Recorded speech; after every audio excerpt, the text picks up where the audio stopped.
మన ప్రభువును ప్రియరక్షకుడు అయిన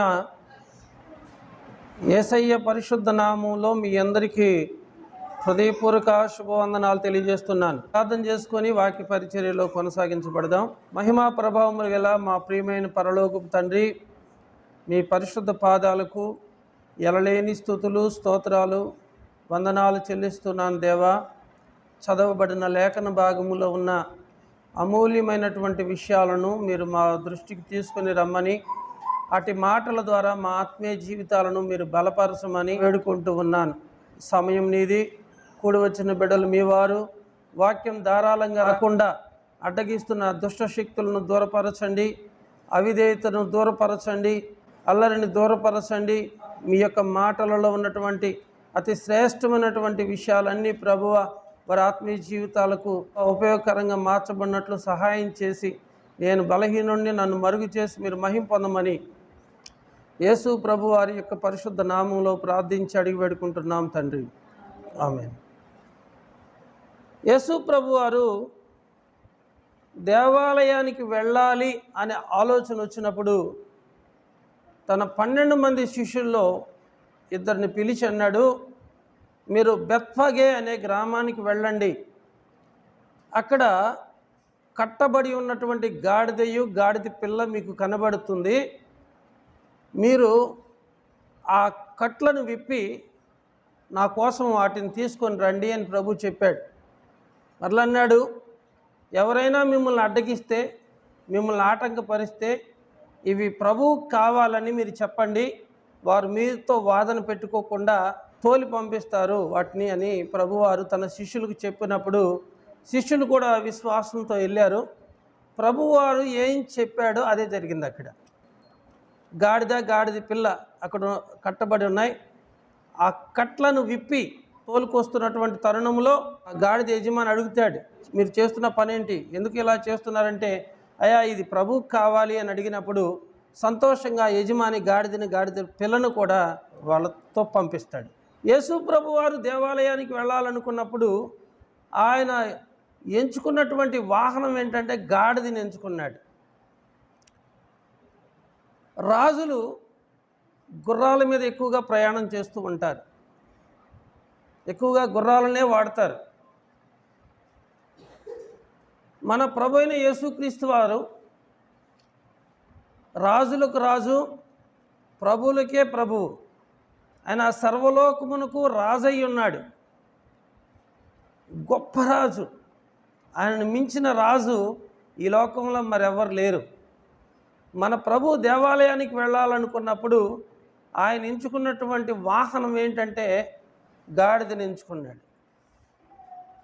చూడండి, యేసు ప్రభు వారు పుట్టక మునిపే కొన్ని వందల సంవత్సరాలకు ముందుగానే ప్రవక్త అయినటువంటి జకర్యా ప్రవచించాడు. యేసు ప్రభు వారు దేవాలయానికి ఎలా వస్తాడు అంటే అక్కడ ఒక చక్కని వచనం మనం చూస్తాము. జకర్యా గ్రంథము 9వ అధ్యాయము 9వ వచనం, సియోను నివాసులారా బహుగా సంతోషించండి, యెరూషలేము నివాసులారా ఉల్లాసముగా ఉండుడి, నీ రాజు నీతిపరుడును రక్షణ గలవాడును దీనుడనై గాడిద పిల్లను ఎక్కి నీ యొద్దకు వచ్చుచున్నాడు. యేసు ప్రభు వారు ఈ లోకానికి రాకమునిపై కొన్ని వందల సంవత్సరాలకు ముందుగానే ప్రవక్త అయిన జకర్యా ఈ విషయం గురించి ప్రవచనం చెప్పాడు. మన దేవుడు ఎవరు అంటే ఆయన నీతిపరుడు, ఆయన రక్షణ గలవాడు, ఆయన దీనుడై నీ యొద్దకు వస్తూ ఉన్నాడు. రాజులు గుర్రాల మీదే ప్రయాణాలు చేస్తూ ఉంటారు. తర్వాత చూస్తే ఈ లోకంలో ప్రధానమంత్రులు, ముఖ్యమంత్రులు, ఎంతోమంది మంత్రులు ఉన్నారు. వారు గొప్ప గొప్ప కారుల్లో వస్తారు, గొప్ప కారుల్లో వారు ప్రయాణం చేస్తూ ఉంటారు. కానీ యేసు ప్రభు వారు దేవాలయానికి రావాలి అనే ఆలోచన వచ్చినప్పుడు యేసు ప్రభు వారు ఎంచుకున్నటువంటి వాహనం ఏంటంటే గాడిదను. ఈ లోకంలో ఎన్నిక లేని పశువు ఏదైనా ఉందా అంటే అది గాడిదే. ఎన్నిక లేని దాన్ని దేవుడు కోరుకున్నాడు. ఆ గాడిద ఎటువంటి పరిస్థితిలో ఉంది అంటే అది కట్టబడి ఉంది. కట్టబడి ఉన్నటువంటి గాడిద యొక్క కట్లను దేవుడు విడిపించాడు. అలాగే మానవుడు దేవుడు అనుగ్రహించే మహిమను పొందలేకపోతున్నాడు. ఎందుకంటే పాపము ఆయనను కట్టివేస్తుంది. ఏ భేదం లేదు, అందరము పాపం చేసి దేవుడు అనుగ్రహించే మహిమను పొందలేకపోతున్నాం. ఈ లోకంలో అనేక కట్టుబాట్లు ఉంటున్నాయి మనుషులకి. కులానికి వచ్చి ఒక కట్టుబాటు, దేశానికి వచ్చి ఒక కట్టుబాటు, కట్టబడి ఉన్నటువంటి వారిని దేవుడు విడిపిస్తున్నాడు. ఈరోజు నీకు ఎటువంటి సమస్యల్లో నువ్వున్నా దేవుడు నిన్ను విడిపించడానికి సమర్థుడు. హల్లెలూయా. కట్టబడి ఉన్నటువంటి గాడిద కట్లను విప్పాడు. మనం కూడా ఆర్థికంగానో అనారోగ్యంగానో అసమాధానంగానో ఏదో ఒక పరిస్థితుల్లో మనము కట్టుబడి మానసికంగా ఎంత నలిగిపోతున్నామో ఇటువంటి పరిస్థితుల నుంచి మనల్ని విడిపించగలిగిన శక్తిమంతుడు మన ప్రభు అయిన యేసుక్రీస్తు వారు. హల్లెలూయా. ఆయన కట్టబడి ఉన్నటువంటి గాడిద కట్లను విప్పాడు. మన సమస్యల నుండి కూడా మనల్ని దేవుడు తప్పకుండా విడిపిస్తాడు.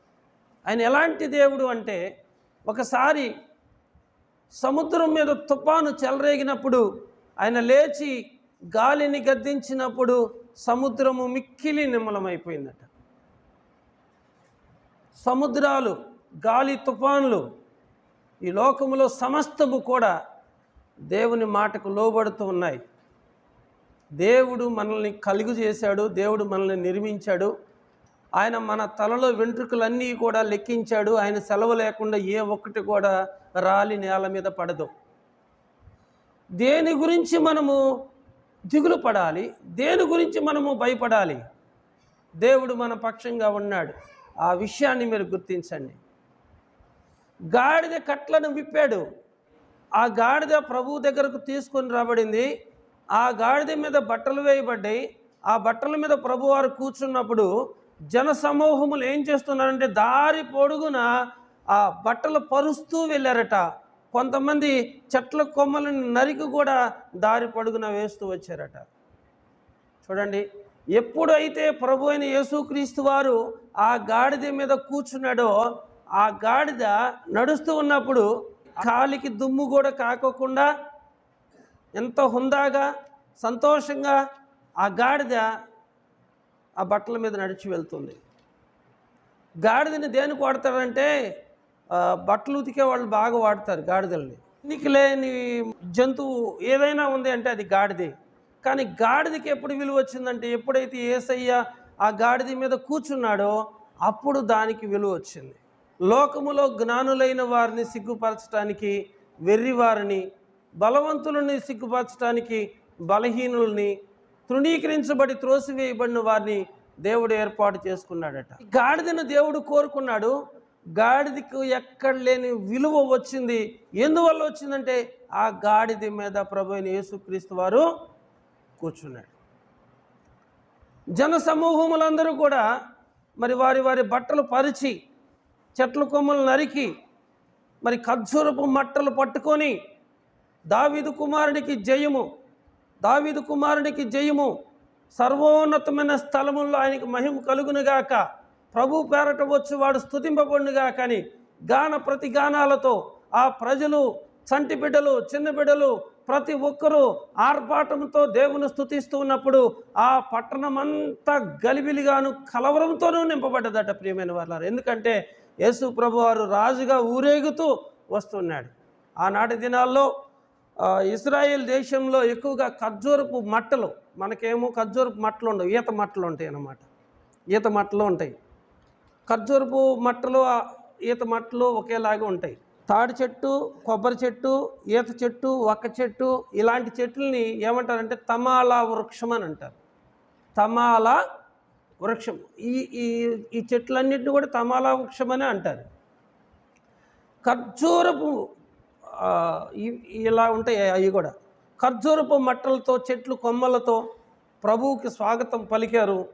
హోసన్నా జయమే, హోసన్నా జయము, హోసన్నా జయమని పాటలతో దేవుని స్తుతిస్తూ ఉన్నప్పుడు ఆ పట్టణమంతా కూడా గలిబిలతో నింపబడ్డది. ప్రభు ఎలా వస్తున్నాడు అంటే ఉగ్రుడై రావట్లేదు, కోపంతో రావట్లేదు, ప్రేమతో వస్తున్నాడు అనమాట. యేసయ్య ఈ లోకానికి మనల్ని రక్షించడానికి కోపంతో రాలేదు, ప్రేమతో వచ్చాడు, దీనుడై వచ్చాడు, తగ్గించుకున్నాడు, సాత్వికుడిగా వచ్చాడు. ఇదిగో నీ రాజు సాత్వికుడు, చాలా తగ్గింపు కలిగిన వాడు మన దేవుడు, సర్వాధికారం కలిగిన వాడు, ఆయన సాత్వికుడు. ప్రభువారు ఏం చెప్పాడంటే, సాత్వికులు ధనిలు, వారు భూలోకమును స్వతంత్రించుకుంటారు. ప్రభువారు కీడు చేత మనల్ని జయించలేదు, ప్రేమ చేతనే మనల్ని జయించాడు. ఆయన ప్రేమ ద్వారానే మనము పాపం నుండి విడుదల పొందాం. మన దేవుడు, మన రాజు సాత్వికుడై గాడిదను, భారవాహక పశువు పిల్లనైన చిన్న గాడిదని ఎక్కి నీ యొద్దకు వచ్చుచున్నాడని సియోను కుమార్తో చెప్పుడి అనున్నది. అంటే అక్కడ చెప్పిన మాట ఇక్కడ నెరవేర్చబడింది. మన దేవుడు సాత్వికుడు, ఆయన రక్షణకు కారకుడు. ఆయన నిన్ను నన్ను ప్రేమించి కక్షతోనో కోపంతోనో అసూయ ద్వేషాలతోనో ఈ లోకానికి రాలేదు, కానీ ఆయన ప్రేమతో ఈ లోకానికి వచ్చి ఎన్నిక లేని పశువుని, ఆ భారవాహిక పశువు అయినటువంటి గాడిదను యేసు ప్రభువారు ఎన్నుకున్నాడు.